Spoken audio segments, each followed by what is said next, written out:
అందుకే జగనన్న ముందుగానే ఆలోచన చేసి దీని గురించి ఇది ప్రైవేటీకరణ అవుతే ప్రజల యొక్క ప్రాణాలకు ఇబ్బందులు అవుతున్నాయని చెప్పేసి ముందు నుంచి పోరాటం చేస్తున్న మా వైఎస్ఆర్సీపీ ప్రభుత్వం.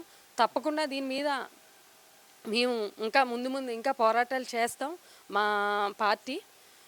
అలానే డెవలప్మెంట్ లేదు, డెవలప్మెంట్ మొత్తం మేము చేసామనేది వాళ్ళ వాదన అండి. అంటే మీరు ఏ డెవలప్మెంట్ చేయలేదు ఈ 5 సంవత్సరాల్లో?